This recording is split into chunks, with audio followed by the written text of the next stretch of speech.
Ada yang bilang sama kalian, bantah aja omongan kayak gitu. Hai, kembali lagi bersama aku Dennis Darmawan. Dan di video kali ini aku mau sharing tentang cara cepat bisa bermain pingpong.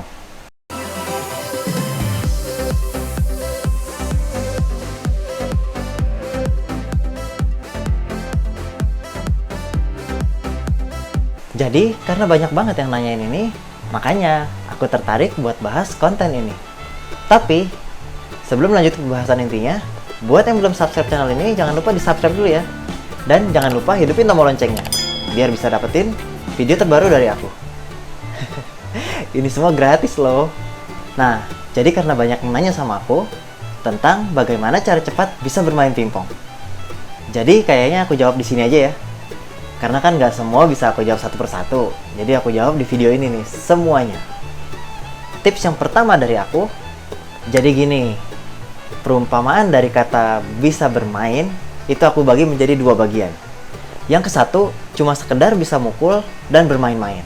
Yang kedua, bisa bermain secara tepat dan benar. Dari teori dan dari prakteknya. Harus juga dilakukan secara profesional. Bagian satu dan kedua tadi itu sama-sama bisa bermain, tapi berbeda. Jadi, buat kalian yang menjadi bagian ke satu, stop nonton videonya di sini, karena nggak akan masuk. Dan di sini aku mau berbagi bagaimana bisa bermain secara cepat dan benar. Tapi kalau mau ada yang bertanya, iya aku mau bisa sih, tapi kan aku hanya sekedar hobi dan cuma cari keringet tok.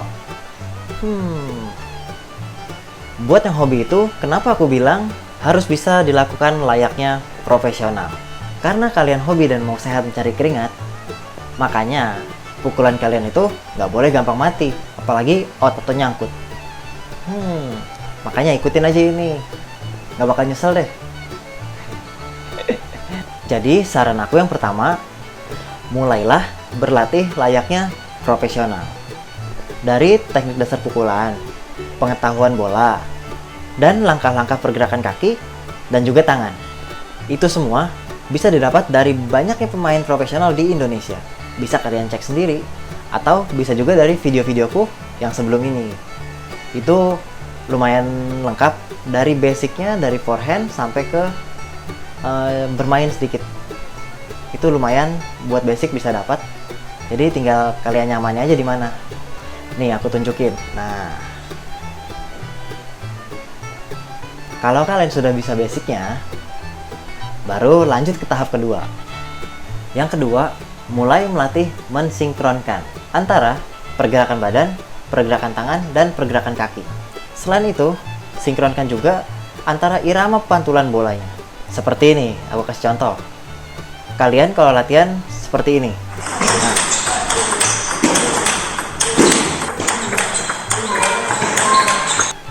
ini kan pergerakan bola yang sudah terprogram. Selanjutnya kalian boleh lakukan latihan bola yang bebas. Satu meja atau setengah meja atau yang dekat-dekat dulu gitu, bebas, yang penting bisa bergerak. Nah, di situ kalian harus bisa mensinkronkan untuk pergerakan tadi yang aku sebutin, dan juga kalian harus berlatih perpindahan gerakan dari forehand ke backhand atau dari backhand ke forehand. Itu juga harus dilatih karena pada tahap kedua ini itu nggak dibiasakan, grafiknya akan lambat untuk bisa. Nah, jika tahap kedua udah bisa, kita lanjut ke tahap ketiga. Di tahap ketiga, mulai berlatih servis terima servis. Ini sesuatu yang penting sih. Tapi kenapa di tahap ketiga? Di bawah 1-2 tadi. Karena sebelum kita bisa latihan servis dan terima servis, kita harus bisa latihan basic pukulan dulu. Seperti forehand, backhand, dan yang lainnya. Baru kita latihan servis terima servis. Dan ini sudah termasuk latihan yang cukup lumayan sulit. Karena untuk bisa servis, kamu harus bisa memahami bola dari segi putarannya dan macam-macam karakternya. Itu kayak udah aku sebutin juga di video yang ini.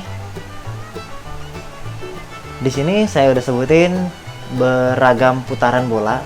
Jadi bisa dilihat dulu di situ buat mempelajari agar bisa latihan servis. Untuk servis itu ada 3 karakter. Karakter pertama adalah putaran ke atas atau kosong. Karakter kedua itu adalah putaran bawah atau bola isi. Yang ketiga adalah putaran samping atau side spin. Jadi ada dua juga itu putaran samping, yaitu ada isi dan kosong. Tapi tinggal kita harus memahami sifat dan karakter bola tersebut. Dan untuk terima servis juga itu bermacam-macam. Ada servis pendek, servis panjang, servis side spin ya. Ya sama kayak servis lah. Cuma kan bedanya kita harus terima di situ. Nah, setelah servis terima servis sudah mulai bisa, kita lanjut lagi ke tahap keempat.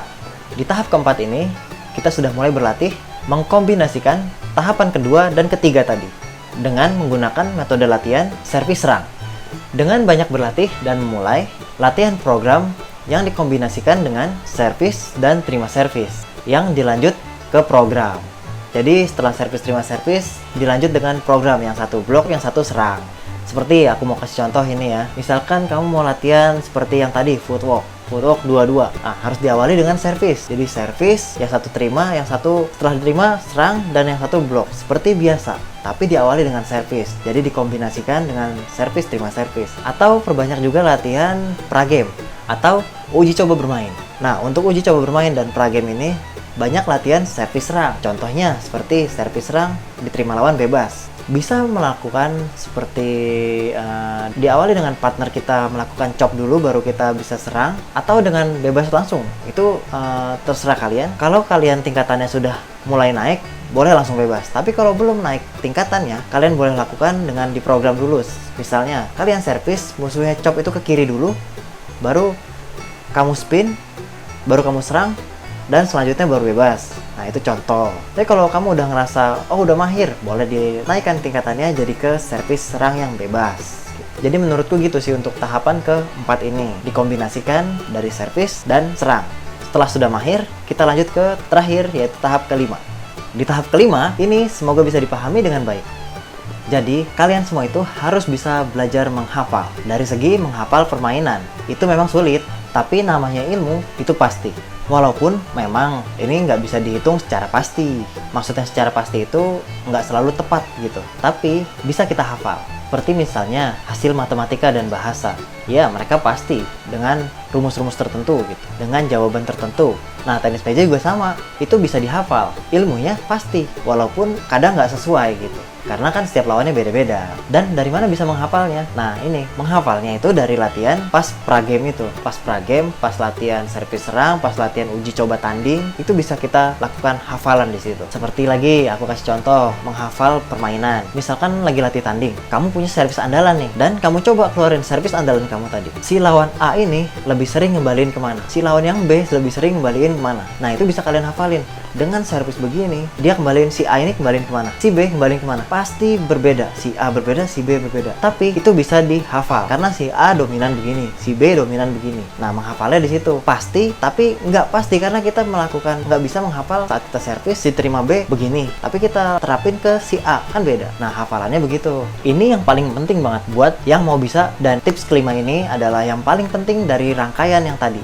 Karena ini udah terbukti, semua pemain rata-rata menghafal. Walaupun nggak pasti, tapi sedikitnya pasti orang akan melakukan seperti itu. Untuk si A ya si A, untuk si B ya si B, itu porsinya.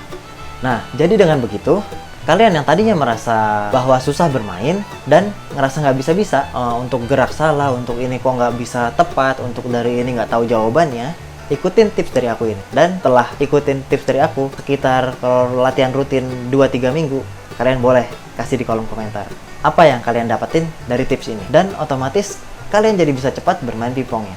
Jadi, buat kalau ada yang bilang sama kalian, alah, lu nggak bisa-bisa mukul begitu, alah, lu nggak bakat berarti kayak gitu, alah, lu nggak bisa ini, alah, lu nggak ini, alah, lu ini. Bantah aja omongan kayak gitu.